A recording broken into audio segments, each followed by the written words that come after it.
மூகாம்பிகை ஜோதிடர் சி.வி. ஆனந்தன். நான் 30 வருடமாக இந்த ஜோதிடத்துறையில் இருக்கேன். நான் diploma in astrology Madurai Kamaraj யூனிவர்சிட்டியில் படிச்சுட்டு 30 வருஷமாக நான் பார்த்துக்கிட்டு இருக்கேன். நீங்கள் வீட்டில் இருந்து ஜாதகம் பார்க்கணும்னா என்னுடைய வாட்ஸ்அப் நம்பரை தொடர்பு கொள்ளுங்க. என்னுடைய வாட்ஸ்அப் நம்பருக்கு உங்களுடைய date of birth, time, birth place எல்லாத்தையும் அனுப்பிச்சி விட்டிங்கன்னா நானே கணித்து பார்த்து உங்களுக்கு வாட்ஸ்அப்லேயே அனுப்பிச்சி விட்ருவேன். நீங்கள் திருமண பொருத்தம் பார்க்கணும்னாலும், ஜாதகம் பார்க்கணும்னாலும், ஜாதகம் எழுதணும்னாலும் கூட, வேறு எந்திரங்கள் வேணும்னாலும் என்னுடைய வாட்ஸ்அப் நம்பரை தொடர்பு பண்ணுங்க. பொதுவாக ஜோதிடத்தை பற்றி நிறையா விஷயங்கள் ஆன்மீக ரீதியாக வேறு மாதிரி இருக்கும், விஞ்ஞான ரீதியாக வேறு மாதிரி இருக்கும். இப்போ உதாரணத்துக்கு இப்போ இந்த செவ்வாய் தோஷம் அப்படின்னு எடுத்துக்கிட்டிங்கன்னா பொதுவாக 2, 4, 7, 8, 12 செவ்வாய் தோஷம்னா அப்படின்னு ஒரே வரியில் போயிடுவாங்க. அதை வச்சுட்டு பழங்காலத்தில் பார்த்தவங்க அப்படி தான் பார்த்துருக்குறாங்க.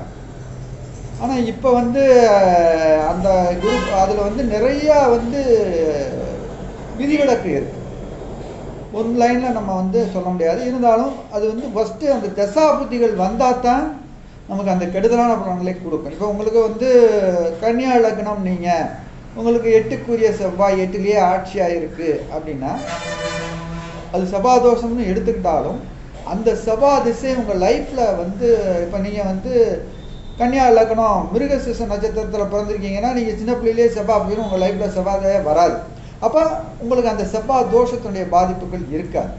இது மாதிரி இது ஆன்மீகத்துக்கும் விஞ்ஞான ரீதியாக நம்ம பார்க்குறதுக்கும் நிறைய டிஃப்ரெண்ட் இருக்குது. ஏன்னா ஆன்மீகத்துன்னு சொல்கிறப்ப பொதுவாக சொல்கிறப்ப செவ்வாய் தோஷம் ஒரே இதாக சொல்லிட்டு போயிடுவாங்க.